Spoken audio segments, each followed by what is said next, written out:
Hello, everyone. Today, I'd like to talk about former President Trump's 1776 commission, which he set up to promote what he called patriotic education. Week 70 way former people to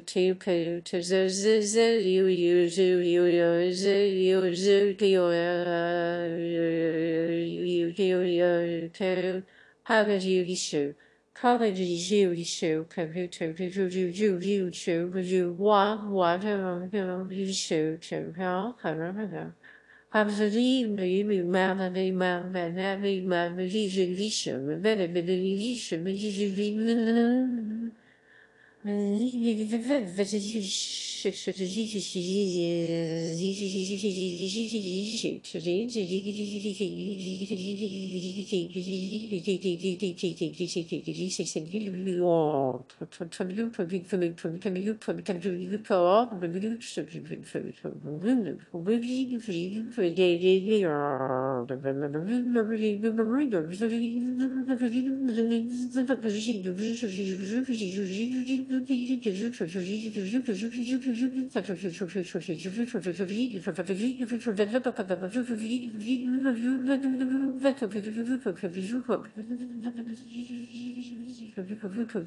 The 1776 Commission released the 1776 report on the 18th of January, just 2 days before Trump left office.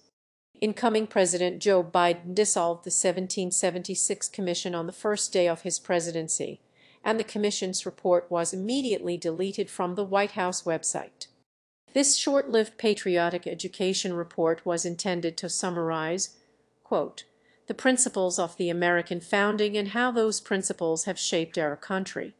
The introduction to the report states, the President's Advisory 1776 Commission presents this first report with the intention of cultivating a better education among Americans in the principles and history of our nation, and in the hope that a rediscovery of those principles and the forms of constitutional government will lead to a more perfect union.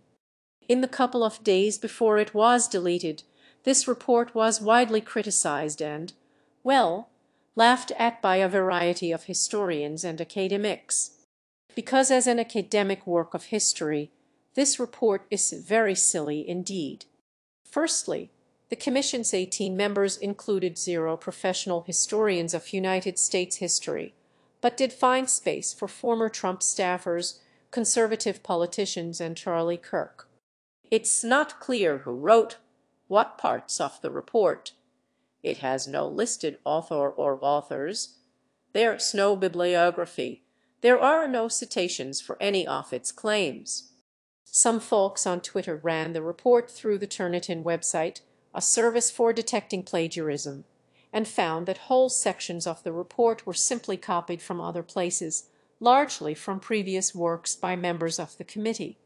The report has a very last-minute feel to it in general, and it seems as though the committee was rushing to get anything at all out the door before Trump's term was up. It's a very short overall, but still manages to fill a lot of space with pictures and lengthy quotations, and several pages are simply a reprint of the Declaration of Independence in its entirety.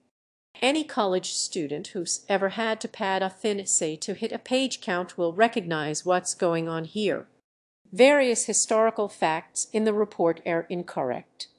Widely criticized, for instance, was its claim that by the end of his life George Washington, quote, freed all the slaves in his family estate, which is not really true, as well as the historical inaccuracies.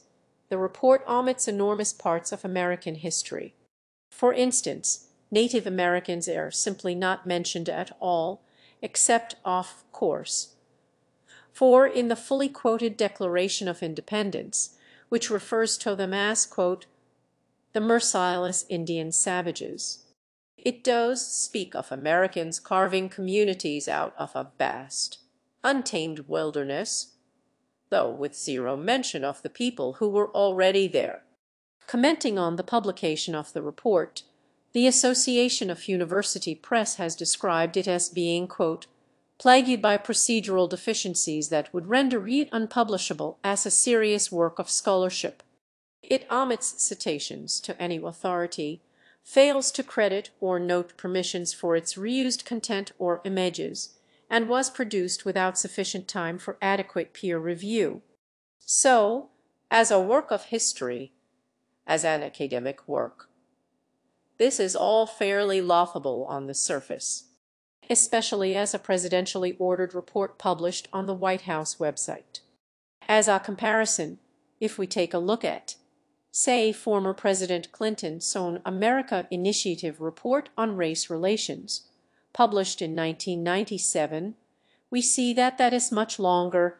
It contains many citations, graphs of relevant data, and so on. It is a much more rigorous academic work. So, we could simply let the 1776 report pass into history as a funny footnote at the end of Trump's term in office, or his first term in office, if we live in the bad timeline. But I think we'd be missing an opportunity if we did that. If we simply dismiss it as a poor academic work, we run the risk of missing that it was not intended to be a good academic work. The 1776 report was not written to impress or convince a bunch of historians and academic types. The authors of this report don't care if a bunch of snooty college professors look down at them for not having proper footnotes or getting basic historical facts wrong. This wasn't written for them. This was written for an entirely different audience. Allow me to go briefly off track here and offer a hopefully relevant anecdote. So, when I was in high school, I was lucky enough or unlucky enough, depending on your point of view, to witness an actual real-life creationism versus evolution debate. So how this came about was that an exchange teacher, who was a rather staunch religious type, somehow talked me school into allowing him to debate one of the science teachers on the issue of creationism. And the format was that he would talk for a time and then take questions, and then the science teacher would talk for a time and then take questions. Now, in lieu of photographs of these two people, I'm going to be using pictures of two Simpsons characters who they kinda had the same vibe as, right? So, the creationist exchange teacher was very passionate about creationism and argued for it effectively. He was confident in what he said. He used simple language and relatable metaphors. He smartly avoided preaching his religion too heavily, and instead stuck to trying to poke holes in the theory of evolution. He gave some basic criticisms of evolution and followed up with some basic creationist responses to common arguments for evolution. His arguments were targeted to his audience, easy to understand, and entirely, completely wrong.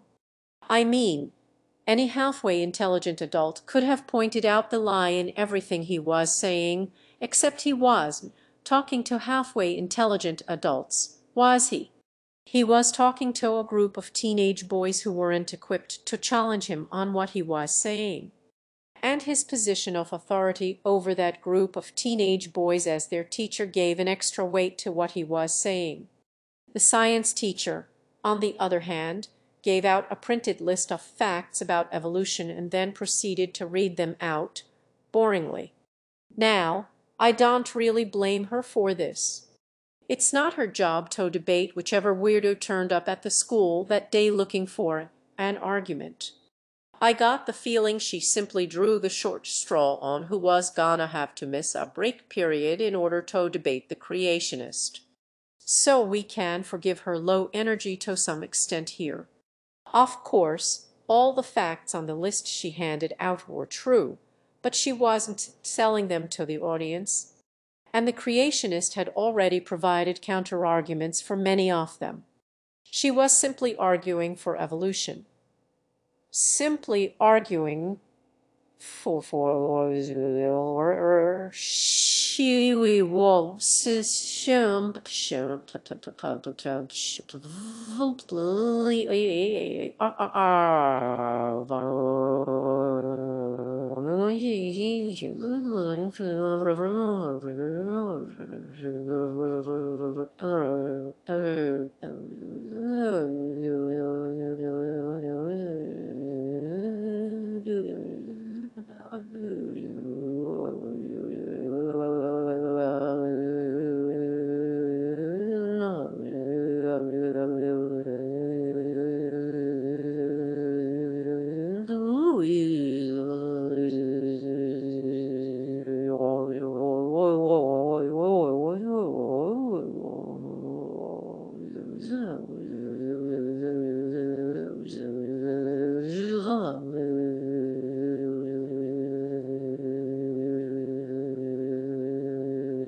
But the creationist was arguing for creationism and against evolution, if you follow.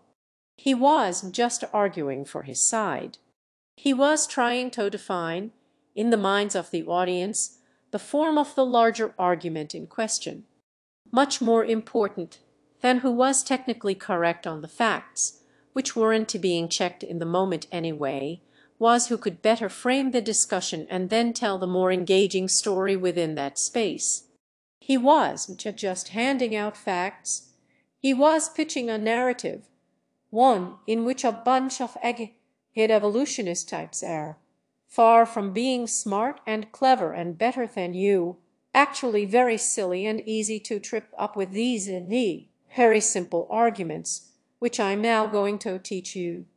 And of course, even if the science teacher had matched the creationist for enthusiasm and rhetorical skill to the actual children in the audience, the impression would be, well, I guess people disagree about this issue. It looks like it's still up for debate, which would be a all-win for the creationist. The fact that the debate existed at all and was framed as a debate gave the creationist arguments an undue level of respect. He won was he got the platform to spread his ideas. The fact that the science teacher did properly challenge those ideas was simply the icing on the cake. So I want to talk about this idea of narrative framing today. I want to examine the 1776 report as a work of rhetoric, which is what it is. It is an attempt to persuade, to argue for a particular version of American history. And it's a version of American history where the facts aren't all that important. The authors of this report are trying to argue for their version of history. They are not trying to prove it true. And that's a subtle distinction. Granted, but it's an important one. Now, of course, the 1776 Commission was dissolved and their report was quickly discredited academically and deleted, but the version of history that's trying to sell and the motivations behind its doing so sadly haven't gone anywhere. So we're gonna take a quick read through the report today and see the story it's telling and the rhetorical tricks it uses to argue its case. Before we get to that, though, we need to start off by talking about the 1619 project, because the 1776 report is, in many ways, even in name, a response to the 1619 project. And, to quote the introduction to the project itself, The 1619 Project is an ongoing initiative from the New York Times Magazine that began in August 2019, the 400th anniversary of the beginning of American slavery. It aims to reframe the country's history by placing the consequences of slavery and the contributions of Black Americans at the very center of our national narrative. So this, too, is self-admittedly an attempt to frame history in a particular way. It's a response to those versions of history that leave out the consequences of slavery and the contributions of Black Americans. The introductory essay to the project is written by journalist Nicole Hannah-Jones and titled America Wasn't a Democracy Until Black Americans Made It One. And this essay opens with the quote, "Our democracy's founding ideals were false when they were written. Black Americans have fought to make them true." And the essay goes on to argue that when the American founders talked about freedom and equality and all that, it wasn't really true, in large part because they were slave owners living in a slave trading society. And it goes on to highlight the role that Black Americans have played in bringing America closer to those ideals. Other articles in the project are titled things like What the Reactionary Politics of 2019 Owe It to the Politics of Slavery, and Why American Prisons Owe Their Cruelty to Slavery, and so on. It's directly tying modern problems in American society to its history of slavery. Now, if you want me opinion, well, it's me video, isn't it? I find the main idea behind the 1619 Project to be vitally important and sorely needed, but the actual project itself is, in a few ways, kind of disappointing, which is unfortunate. Firstly, it's marred by a rather overstated case in one instance in particular. Nicole Hannah-Jones' opening essay was published with the claim that one of the primary reasons the colonists decided to declare their independence from Britain was that they wanted to protect the institution of slavery. Now, this makes it sound like the American colonists as a group all decided to declare their independence from Britain so they could keep the slave trade, which is not true. Now, as far as I am aware, the British did at one point increase support for the revolutionary cause in certain areas of the colonies by offering to free slaves who crossed the lines and fought for the British. And an early draft of the Declaration of Independence even sees Jefferson complaining about this very offer. But it's a stretch to imply that this was a primary reason for revolt among the colonists in general. And this is something with which the New York Times eventually agreed, amending the quote to say that protecting slavery was a primary motivation for some of the colonists. Now, this was a clarification that really shouldn't have had to have been made. Historian Leslie Harris wrote an article in Politico titled "I Helped Fact Check the 1619 Project." The Times ignored me, in which she claims that she disputed the overstated claim in question, but that the New York Times went ahead and published it anyway. And to quote that article briefly so far, that's exactly what has happened. And that's an interesting article, so I'll leave a link to that below if you want to check it out. So that's rather unfortunate, isn't it? Aside from that, allow me to briefly poke a false dichotomy here and bring up class. And I say false dichotomy because sadly, in certain circles of the internet, any mention of class during a discussion of race will see a few accusations of class reductionism thrown around. And indeed, any mention of race during a discussion of class will see a few accusations of race reductionism thrown around. And the answer to this has always been, and always will be, that both issues are inextricably interlinked and need to be both given time and understood together. Now, people understand that idea, I trust. So, with that in mind, America was a democracy until Black Americans made it one. Now, this implies America wasn't a democracy at some point in the past, but it is now. But is it really? You know, It was when black people and other groups were entirely prohibited from participation, of course, but if we were using people's inability to participate in democracy to declare America to not be a democracy, then it still is to today. Many people still can't participate, and even for those who can, their level of participation in the political process is dictated directly by their wealth and position within the economic system. Black people have the right to vote, which is great, but there are 100 ways that vote can be stolen from them. Perfectly legally, too, with gerrymandering, various forms of voter suppression, the enormous amount of money influencing politics, and so on. The problem is that the principles of democracy run counter to the principles of capitalism. And this is the main reason I personally find the 1619 project to be rather disappointing. When it comes time to criticize capitalism, it doesn't go far enough. Another essay in the 1619 project is titled, "American Capitalism is Brutal. You can trace that to the plantation." And that essay does as it says. It looks at modern economic inequality and injustices, and finds roots or comparisons for those things in the practices of the slave trade. The essay highlights that it wasn't only racism motivating the actions of the slave owners. There were systemic financial incentives for a lot of what they were doing. So this all sounds fine on the surface, right? The problem for me is that the essay pulls up short of really condemning capitalism. American capitalism is called racist capitalism, or low-road capitalism, and is compared unfavorably to other capitalist countries that have better workers' rights, higher wages, more union representation, and so on. And this is just taking too narrow a view of capitalism, in my opinion. It implies that what needs to happen is for America to cast off its racism and take the high road in capitalism, ensuring workers get better rights and higher wages and all that. Which fair enough, it does. That does need to happen. But that want to solve the issues at the heart of capitalism. You can make things temporarily and locally nicer under capitalism.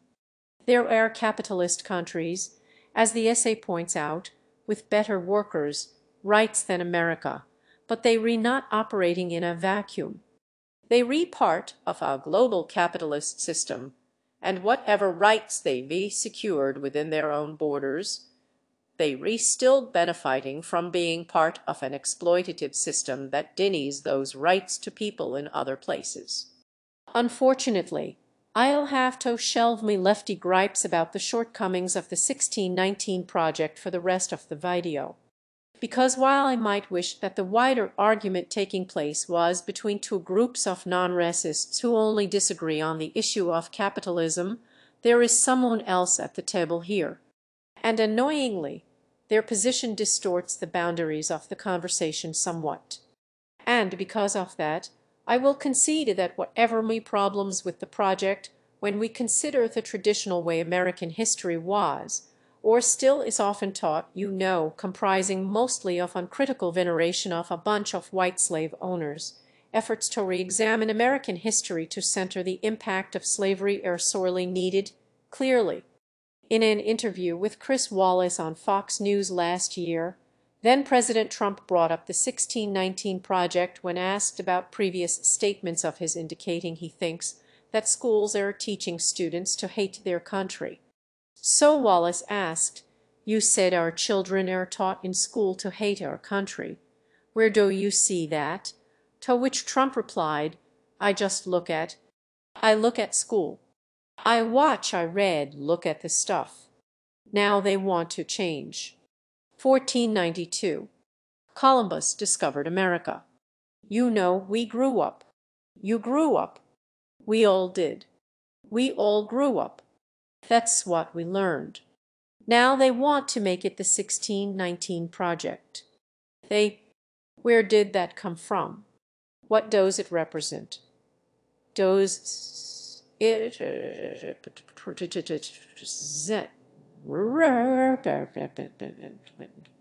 I don't even know. So, I don't know so.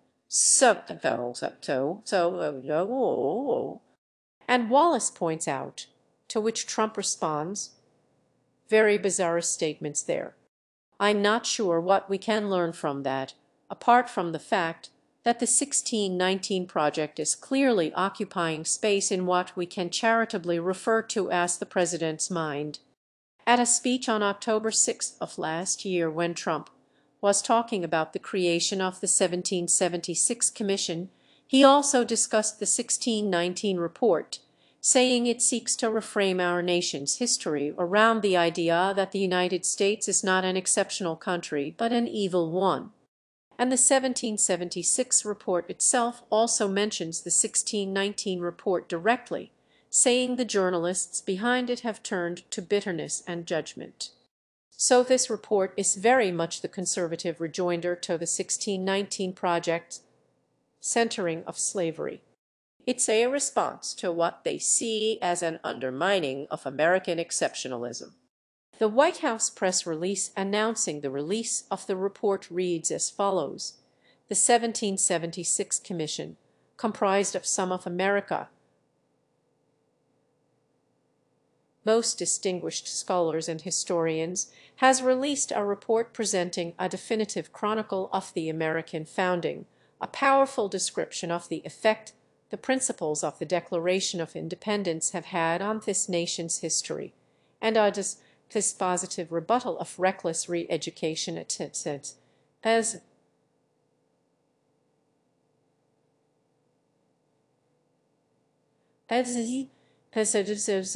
reframe American history around the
So that's the same phrase about America being an exceptional country as in Trump's speech there.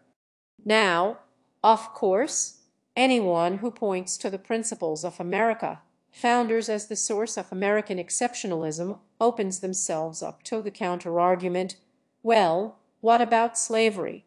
You know, it's all well and good for America's founding fathers to talk about freedom and inalienable rights and all men being created equal, but at the same time, they owned humans. They bought and sold and profited from and tortured slaves. And there's really no getting away from this contradiction. After its introduction, the first section of the 1776 report is titled The Meaning of the Declaration, and that states, but they owned slaves. You know there's no escaping that. Any praise for America's founding principles has to be done in the abstract, while acknowledging that in reality they were selectively applied, and for a great many people living in the United States for a very long time, practically, they were a hypocritical lie. Anyone can talk about freedom and equality, but those words ergane ring a bit hollow coming from someone who keeps other humans in literal chains. Now, conservatives, such as those behind the 1776 report, don't really like slavery being mentioned in this context. This is where a lot of the talk about kids being taught to hate their country comes from, right? Slavery is evil. The United States did slavery. Therefore, the United States is evil. So to put ourselves in the shoes of the authors of the 1776 report here, how do we deal with this? How do we tell the story of America's founding in a patriotic, celebratory way without getting bogged down in discussions about the evils of slavery? Well, what we do is, we just don't mention slavery at all. Throughout their introduction and two opening sections concerning the founding of America, there are zero mentions of slavery or the slave trade in the text. They talk about the framers of the Constitution seeking to secure equal natural rights and prevent the re-emergence of tyranny. But equal natural rights for who? Though they mention the people's participation in the political process without mentioning that by people they do not mean the people, as in the people who lived there. They mean the white people, or more often, just the property-owning white men. If the 1619 project was a centering of slavery in the American story, this is a decentering of slavery, to put it mildly. In order to tell a patriotic version of America's founding, slavery is simply excised from the history. In the American exceptionalism version of events, slavery is kicked under the rug. But the authors of the report do have to deal with the slavery issue. They realize they can't get away with not mentioning it at all. So having removed slavery from the history of America's founding, they relegate it to a section of the report titled Challenges to America's Principles, where it's listed alongside things like fascism and communism. Slavery is thus recategorized as an antagonizing foreign force to be defeated by America rather than an inherent part of America. Having cordoned off slavery from the rest of American history, the 1776 report sets about attempting to, well, make excuses for it. And these excuses are very revealing. They lead by saying, then the exception throughout human history. So, this is the first excuse. Slavery was not a uniquely American evil, so slavery is evil to start with. That's good, they got that far at least. But it's not unique to America. Slavery is more the rule than the exception. Or put another way, American slavery was unexceptional. Now this excuse reveals why they had to separate out slavery from the broader history of the American founding, because it blows a massive hole in their argument for American exceptionalism.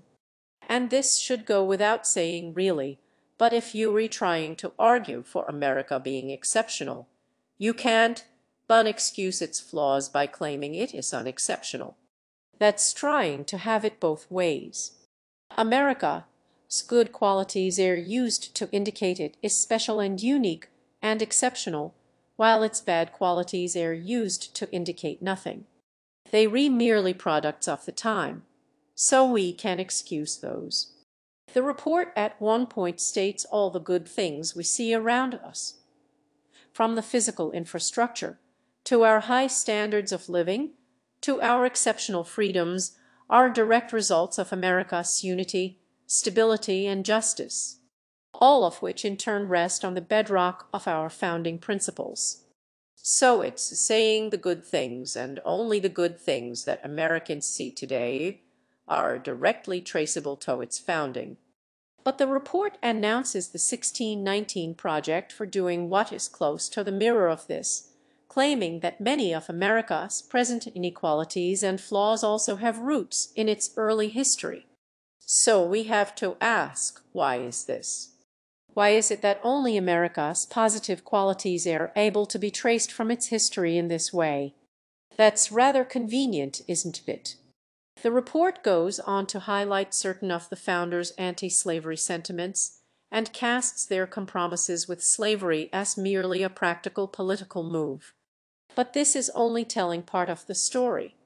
We can't defend the founders as a group by saying that certain individuals personally disagreed with slavery and merely compromised with it, because we have to ask, who were they compromising with? They were not arguing with aliens threatening to blow up the earth unless the United States keeps the slave trade, are they? They were making compromises with other slave-owning and slave trade-supporting founders. And by compromises here, I mean they made real legal compromises. One provision in the Constitution at the time of its ratification forbade any restriction of the importation of slaves for 20 years. Certain founders disagreed with the slave trade, that is true. But as a group, they not only kept it, they protected it. The report states, what history went on to show was that no durable union could continue to exist with those compromises. Now, the authors of the 1776 report might still have a point about this American exceptionalism stuff if America had been unique in its abolition of slavery or the slave trade, or maybe it was particularly early to abolish it or something. But it wasn't, was it? The report says, then why, we might ask, did the United States take longer to legally outlaw the slave trade and slavery than the tyrannical British Empire? Surely America's exceptional founding principles of freedom and equality should have meant they were able to outlaw slavery before the empire ruled by a monarch. Rarely there is just no getting around the contradiction at the heart of the American founding. The founders proclaimed freedom and equality, while at the same time keeping other people in slavery. Whatever their individual opinions about the slave trade, whatever the political situation at the time, the sum of their actions led to a continuance of a system of slavery. That's simply the truth. It can't be ignored or excused, and it can't be removed from the story. So let's step back for a second and ask, what is actually the issue here? What's the problem with centering slavery for the authors of the 1776 report? Well, it's to do, I think, with how they view the purpose of historical education. We should be learning from history in totality, with its moral complexities, its good and bad parts, understanding its participants as humans with human flaws and failings. What we should be doing is looking to history for patriotic and moral instruction, understanding its participants as either heroes to be emulated or villains to be defeated. This is history as parable. We are supposed to be being shown how best to live. And this is why conservatives often conflate discussions of their country's historical crimes with an attack upon history in general. Of course, you might say that if those crimes have gone underreported or unexplored, then bringing them into the spotlight is inarguably broadening the history and deepening our understanding of it. But you'd only say if you were actually interested in learning from history, instead of looking to it as a source of patriotism. We teach children about our historical role models so that they love their country. By highlighting their crimes or failings, you thus must want children to hate their country. In the section Teaching America, the report states, educators must convey a sense of enlightened patriotism that equips each generation with a knowledge of America's founding principles, a deep reverence for their liberties, and a profound love of their country.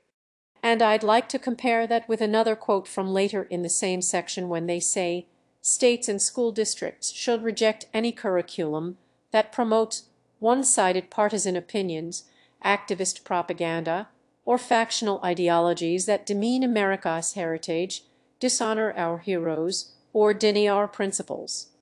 You might think this contradicts. Right. Educators should not teach one-sided partisan opinions, but must teach children to be patriotic and love their country. That doesn't make sense, does it? Because those are one-sided opinions. But on closer examination, this is not a contradiction. It's phrased very specifically. Schools should reject any curriculum that promotes one-sided partisan opinions, activist propaganda, or factional ideologies that demean America's heritage. Because, of course, one-sided partisan opinions that celebrate America's heritage, those are fine. What we don't want is biased one-sided opinions saying America is bad, but biased one-sided opinions saying America is good. Well, brilliant. Now, before we move on, I just want to highlight one important thing about this mindset of looking to history as a source of patriotism, and it's that the people who think like this assume others do too. To them, we all think America's. We opposed greatness is rooted in its founding principles and the characteristics of its founders. It's just that some of us want to use that information for evil. And it's only a short jump from where we're at right now to get into the real conspiracy theorizing. These attempts to undermine and destroy American society by teaching people about history, what if they were not simply the actions of some lone wolf America-hating academic types? What if it's an organized conspiracy? Appendix 3 of the 1776 report is titled Created Equal or Identity Politics, and that contains a subsection titled Intellectual Origins of Identity Politics, and that shares the conspiracy theory that is cultural Marxism. So, cultural Marxism, just quoting Wikipedia here for brevity, is a far-right anti-Semitic conspiracy theory which claims Western Marxism as the basis of continuing academic and intellectual efforts to subvert Western culture. The conspiracists claim that in the light of Marxist theorists and Frankfurt School intellectuals are subverting Western society with a culture war that undermines the Christian values of traditionalist conservatism and promotes the cultural liberal values of the 1960s counterculture. And the conspiracy theory is all here in the 1776 report.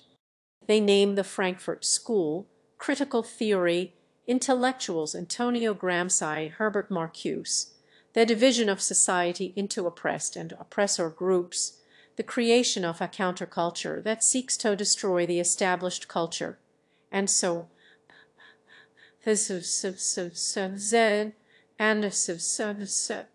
now, to the uninitiated, this might seem like run-of-the-mill grumpy old man complaining, right?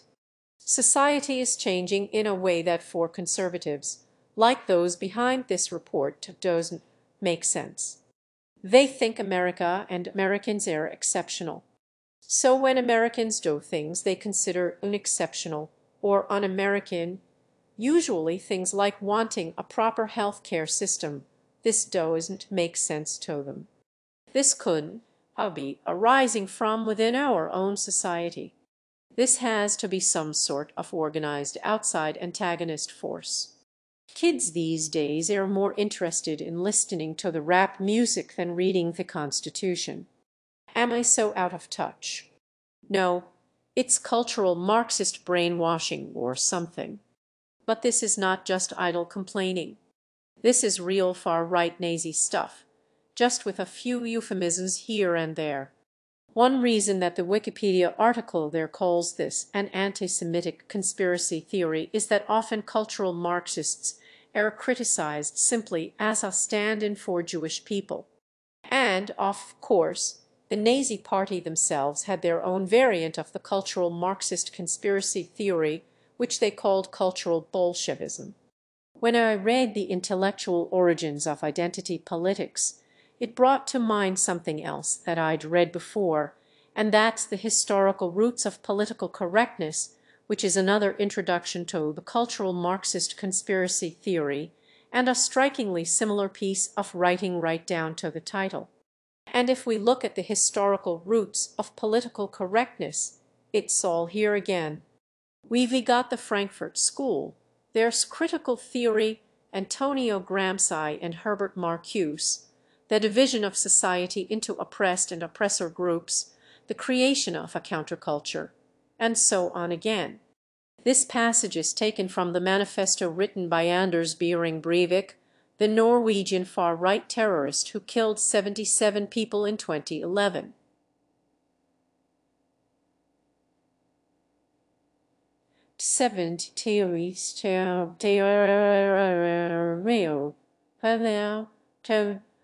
What did they do? Well, we are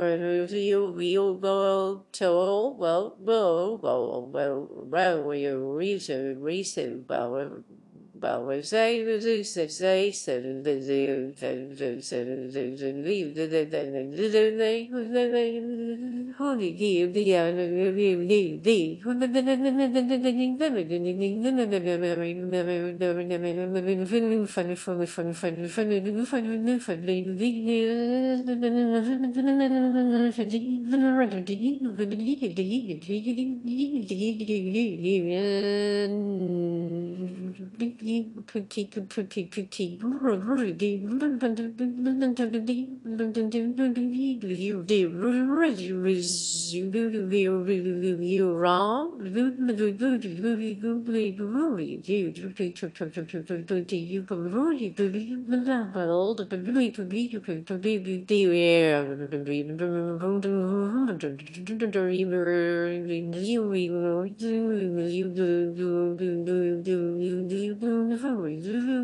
that manifesto is titled A European Declaration of Independence. Now, this should be worrisome, right? That the White House website is publishing blatant white supremacist propaganda. Usually, it only publishes veiled white supremacist propaganda. And I want to make 2 points about this. Firstly, this sort of thing is one reason why the more direct academic fact-checking debunking route does hit very hard with the sort of audience which is the target for this rubbish. You know, of course, those academics and historians are gonna say the report is wrong on the facts. They all part of a cultural Marxist conspiracy. Universities in the United States are often today hotbeds of anti-Americanism, libel, and censorship, the report says. We see it anticipates an academic rebuttal, and so pray defends itself by attempting to discredit the rebutters by branding them liars. You know, they just liars. You can't listen to what they say. They re-engaged in a conspiracy to destroy Western civilization, after all. They'll say anything, so you can't listen to them. Only listen to me. This is also, of course, part of a broader trend of conservative anti-intellectualism in general, intended to brand academics and experts, people who might know what they talking about, as merely partisan activists. Their proximity to whichever topic is in question, instead of conveying experience, is used as evidence for BS. And taking this worldview to its logical conclusion, the most trustworthy person is therefore the person who knows least of all, right. But the 1776 report does just treat academics in this manner. I want to move on now and have a think about the way in which the report treats black people. The first essay of the 1619 project is broadly about the lingering effects of slavery and systemic racism and black people's contributions to civil rights over the years and so on. But it's also about how contemporary black people relate to that history. Right. The author talks about her own family's experiences living with racism and segregation, and her own relationship to American history and patriotism. And for the 1776 report, this represents a problem. Now, of course, when American history is taught to a group of American children, some of those children are inevitably going to recognize that the history contains people with the same skin color as them, being bought and sold and enslaved for no other reason than having the same skin color as them, which of course means they as a group are going to relate to that history differently, right? They are going to have a different understanding to the white majority, who see their own skin color represented by the historical figures who, they are often being taught, were brave and wise and heroic and also owned other people, which is a whole problem in itself. But regardless, My point is that the different groups are going to relate to the history in different ways. This is, for the authors of the 1776 report, a question of national unity. Because Americans are not supposed to be having different interpretations of America's history, they are all supposed to understand it in the same way. Now, of course, the report acts as if group identities are only ever invented and foisted on people by cultural Marxists and partisan activist academics and so on. They have no understanding of structural systemic racism. For them, racism worthy of being organized against ended in the 1960s with the passing of the Civil Rights Act. But we all know it didn't. You can teach a purely patriotic version of American history to all children equally, whatever their background, but when those children encounter the labor market, or have experiences with the police, or try to buy a house, or any one of 100 other examples like this, they are going to be treated differently, based in part on those same group distinctions that once branded some people as slaves and not others. However colorblind we pretend society is now that different racial groups are technically legally equal, the status quo sees these group identities and they are treated differently. The divisions in American society are arising from inequalities inside American society, not being injected by some outside force. We see here the other side of the coin to the anti-Semitism of the cultural Marxist conspiracy theory, because it requires not just imagined Jewish manipulators, but also an American black population that is incapable of properly identifying shared injustices. It betrays a tremendous mistrust of black people to dismiss their reactions to their own experiences as mere inventions of outside agitators. Anyway, all that aside, how does the 1776 report, with its singular, pointedly not open to interpretation version of American history, deal with black people? Because as the 1619 report highlights, black people have often been at the forefront of pushes for social change in the United States, and thus have often been some of the most vocal critics of America's failings. And the report deals with this by playing a rhetorical trick. Let's first talk about their presentation of Martin Luther King Jr. They include pictures of King, of course, nice big space-filling pictures, but they also quote him, such as here when they include an excerpt from his "I Have a Dream" speech in which King praises the magnificent words of the Constitution and the Declaration of Independence.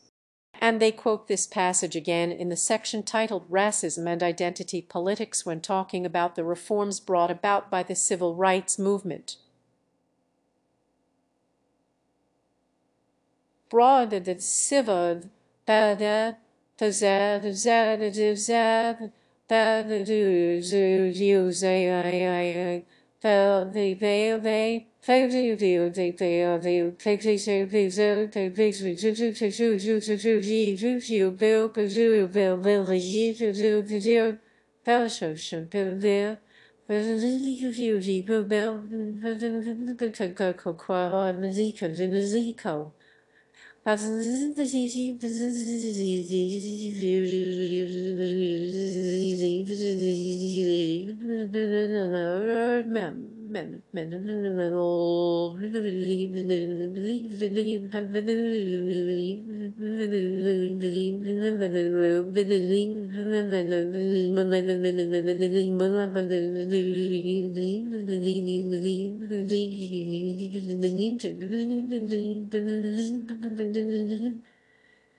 But all is not well.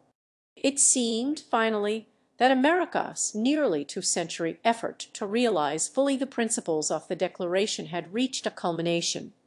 But the heady spirit of the original civil rights movement, whose leaders forcefully quoted the Declaration of Independence, the Constitution, and the rhetoric of the founders and of Lincoln, proved to be short-lived. The civil rights movement was almost immediately turned to programs that ran counter to the lofty ideals of the founders. The ideas that drove this change had been growing in America for decades, and they distorted many areas of policy in the half-century that followed. Among the distortions was the abandonment of non-discrimination and equal opportunity in favor of group rights, not unlike those advanced by Calhoun. That's John C. Calhoun, 7th Vice President of the United States and vocal supporter of slavery there, and his followers. The justification for reversing the promise of colorblind civil rights was that past discrimination requires present effort or affirmative action in the form of preferential treatment to overcome longer-accrued inequalities. And all this means that identity politics makes it less likely that racial reconciliation and healing can be attained by pursuing Martin Luther King Jr.'s dream for America. So, oh no, civil rights movement, you were doing so well, weren't you? But then you went and took it too far. How can we attain Martin Luther King's dream for America if you go off pushing for wacky ideas like affirmative action? Certainly, Martin Luther King would have supported that right. However, a year after his I Have a Dream speech, King wrote to the following: "Whenever this issue of compensatory or preferential treatment for the Negro is raised, some of our friends recoil in horror. The Negro should be granted equality, they agree, but he should ask for nothing more. On the surface, this appears reasonable, but it is not realistic. For it is obvious that if a man enters the starting line of a race 300 years after another man, the first would have to perform some incredible feat in order to catch up." King is elsewhere quoted as saying, and in 1965, King was interviewed by writer Alex Haley, who, referring to King's support for a jobs program for young black people, asked him, "Indeed, can any fair-minded citizen deny that the Negro has been deprived? Few people reflect that for 2 centuries the Negro was enslaved and robbed of any wages, potential accrued wealth which would have been the legacy of his descendants. All of America's wealth today could not adequately compensate its Negroes for his centuries of exploitation and humiliation. It is an economic fact that a program such as I propose would certainly cost far less than any computation of 2 centuries of unpaid wages plus accumulated interest." So, what's going on here then? The authors of the 1776 report appear to be misrepresenting Martin Luther King Jr.'s opinions, if you can believe such a thing. Now, I'd like to make clear here that I have not caught the authors of the 1776 report making an unwitting mistake here. They know exactly who King was and what his opinions were. They know he supported affirmative action. They know he was a vocal critic of capitalism. They know he supported a radical redistribution of economic power, and they hate him for that. They absolutely despise the man. But conservatives also know that King is today a broadly popular and beloved figure. So, a frontal assault, the kind to which they would subject King if he were alive today, you know, calling him a traitorous communist, cultural Marxist, and all that, would backfire. So, the conservative tactic with regards to King is one of selective quotation. They overemphasize a single line from one of his speeches and then they pretend that's all he ever said.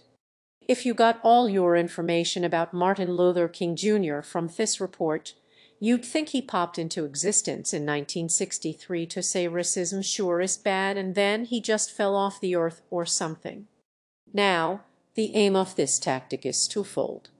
Firstly, it defangs King right.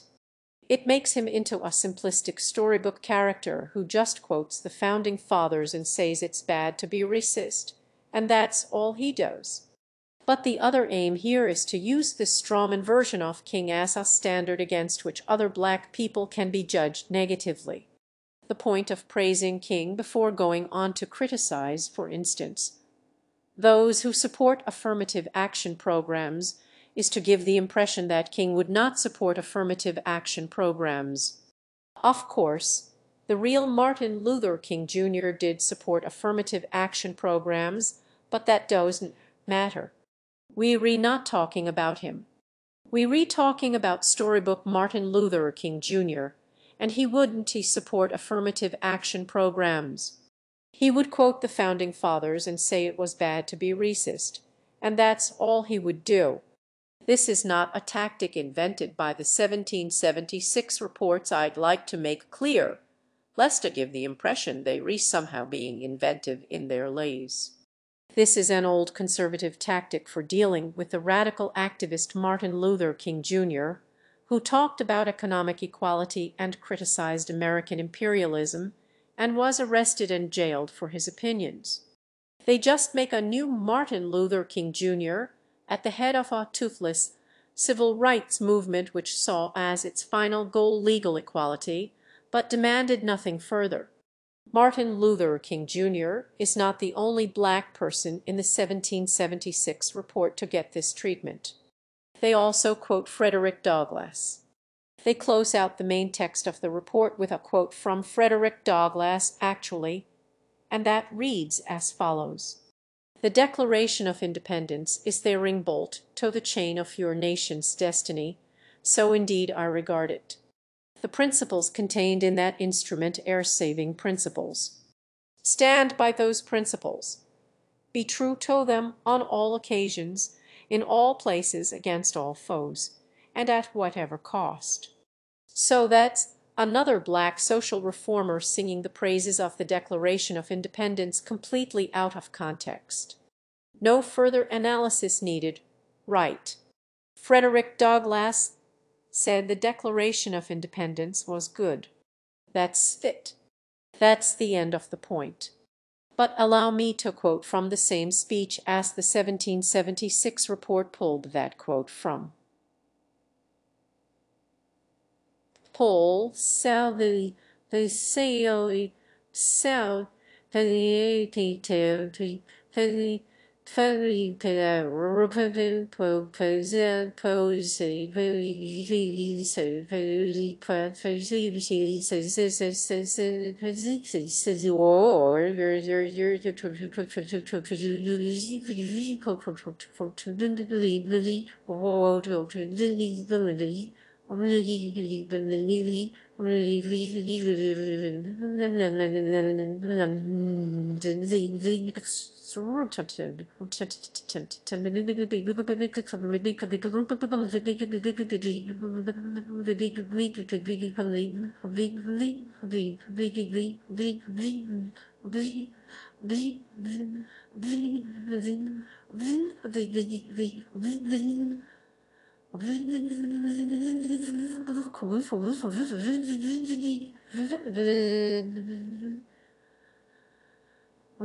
So this is an abridged version of a speech by Douglass titled, "What to the Slave is the 4th of July."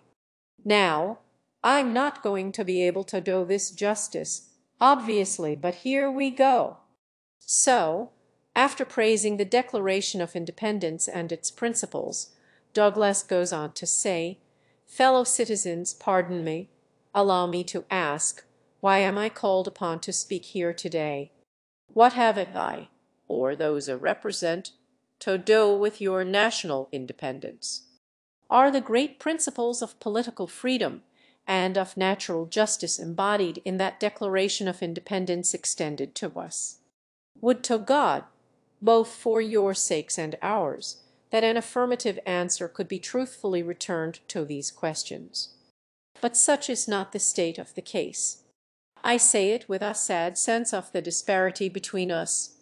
I am not included within the pale of this glorious anniversary. Your high independence only reveals the immeasurable distance between us. The blessings in which you this day rejoice are not enjoyed in common. The rich inheritance of justice, liberty, prosperity, and independence bequeathed by your fathers is shared by you, not by me. This 4th of July is yours, not mine. I shall see this day and its popular characteristics from the slave's point of view.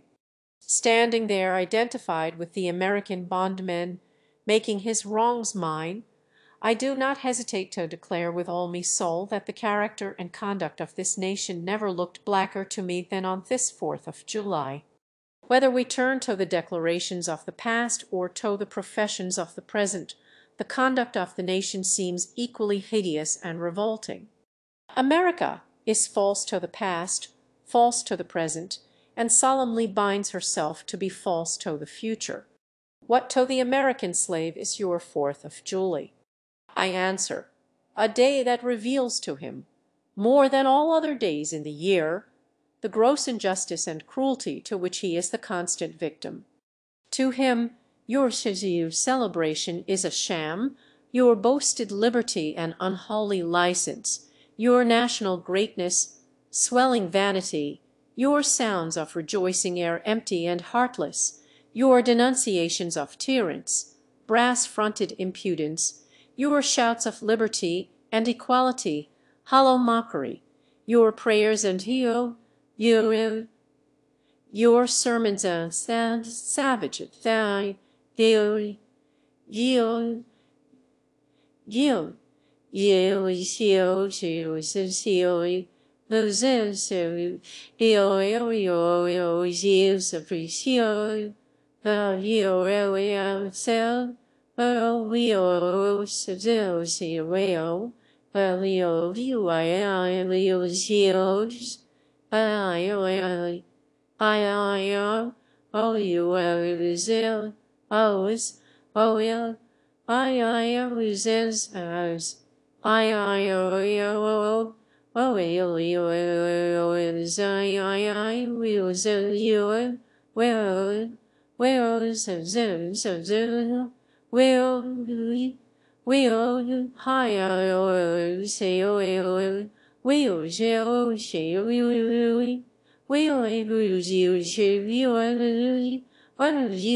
There is not a nation on the earth guilty of practices more shocking and bloody than are the people of these United States at this very hour. Go where you may, search where you will, roam through all the monarchies and despotisms of the old world, travel through South America, search out every abuse, and when you have found the last, lay your facts by the side of the everyday practices of this nation, and you will say with me that for revolting barbarity and shameless hypocrisy, America reigns without a rival. Fellow citizens, I'll not enlarge further on your national inconsistencies. The existence of slavery in this country brands your republicanism as a sham, your humanity as a base pretense, and your Christianity as a lie. Cor blimey, he really gave it to them, didn't he? So, what's me point here? Well, though it was set up to counter the claim that the United States is not an exceptional country, but an evil one. The 1776 report closes out with a quote from a speech in which the speaker very forcefully and repeatedly declares the United States to be the most evil place in the whole world, which is rather funny, isn't it? But again, this is not a mistake. Both King and Douglas praised America's founding principles, but then went on to say that America was betraying those principles, not living up to them, proving them to be practically lies. The 1776 report snips off the criticism and presents only the praise. Now, we could do the same thing to the 1619 report, which also praises America's principles prior to criticizing it for not living up to them. For instance, here's a quote taken out of context here. In June 1776, Thomas Jefferson sat at his portable writing desk in a rented room in Philadelphia and penned these words: "We hold these truths to be self-evident, that all men are created equal, that they are endowed by their Creator with certain unalienable rights, that among these are life, liberty, and the pursuit of happiness." For the last 243 years, this fierce assertion of the fundamental and natural rights of humankind to freedom and self-governance has defined our global reputation as a land of liberty. So, there we go. Stripped of all context, of all the following criticism, of the accusation that while these ideals are noble in spirit, they are not being delivered upon, stripped of that, these words now appear only as Mendel's celebration of the United States and its founding principles. This is precisely what was done to the speeches of King and Douglas. It turns out that what conservatives like those behind the 1776 report most appreciate about figures like Martin Luther King Jr. and Frederick Douglass is that they read and cannot defend themselves when their words and ideas are misappropriated. In life, they criticized America, but they read now, and therefore they can't correct us when we cherry-pick lines out of their speeches. So, we thus make them safe. We reduce them to being only reciters of white men's words. Now, the authors of the 1619 project are alive, and their arguments are contemporary. Their criticisms must be met. The authors of the 1776 report cannot disagree that the institution of slavery was evil and unacceptable, and counter to America's supposed ideals, which is all true, but they cannot accept this criticism because of where it's coming from. Because it's coming from black people. To the authors of this report, America's crimes, if they are to be acknowledged at all, are to be acknowledged by white men. When the time comes, not pointed out by black people speaking out of turn. What matters here is white control of the conversation. Control of the issue. Why?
If living black people criticize America, We compare them unfavorably to the mythological cartoon version of figures like King and Douglas.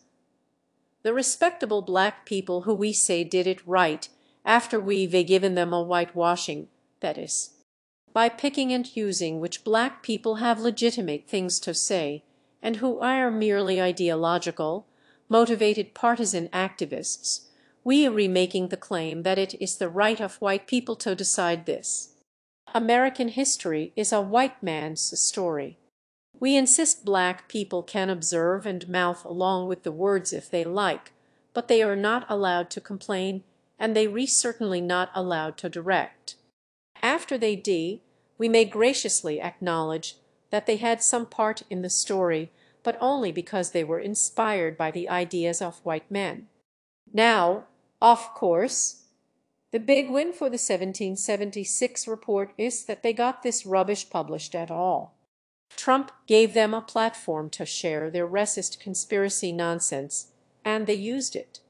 Their report was quickly discredited and deleted, but it will always have been published on the White House website, and that gives their arguments a seriously undue legitimacy.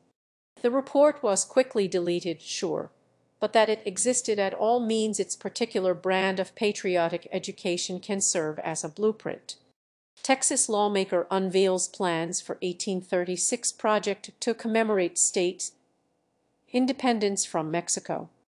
A Texas lawmaker has unveiled plans for a committee that would promote patriotic education across the state's schools, parks, and museums. Rep. Tan Parker is pressing for the 1836 project, named after the year Texas achieved independence from Mexico, according to legislation filed Monday. The lawmaker said in a news release, "Now, I feel some sympathy with all you Americans on this one, as over here in the UK, we've recently dialed up our own particular brand of patriotic nonsense. Our revered historical figure who must not be insulted is Winston Churchill, the man who, as we all know, single-handedly defeated the entire military force of Nazi Germany and definitely was a eugenicist and open white supremacist. Oh, no. Criticisms of Churchill or the various crimes of the British Empire are met by conservatives over here in much the same way that criticisms of the American founders are met over there. Now, I'd like not to worry about all this and see it merely as the last desperate flailings of an increasingly irrelevant conservative mindset, just trying to pass itself on to the next generation, as people of the previous generations increasingly, well, do what all people do. Unfortunately, I don't think that this is something that's just gonna go away by itself. All this patriotism, nationalism, racism, and so on isn't just a generational thing, nor does it stem solely from individual flaws. It serves an economic purpose, too. If you're a capitalist, you want your workers to see immigrants and foreigners as competition, not as fellow workers, which is what they are. If you can't keep people divided and unequal, they all unite and demand equality. So, as long as there's profit in keeping people divided, attempts to divide people will persist. So, this stuff has to be met actively. You can't just wait for your parents to do. That was the point of this video, I suppose. There we go, we found it. Thanks a lot for watching, everyone. And as always, thank you especially to all me lovely supporters over on Patreon, some of whom should be scrolling by right now. As always, patrons get early access to raw versions of my new videos with various mistakes in which they very helpfully point out and make fun of me for. And I'll leave a link to me Patreon page below if you would like to check that out. All right, that's all from me today, folks. I'll see you next time.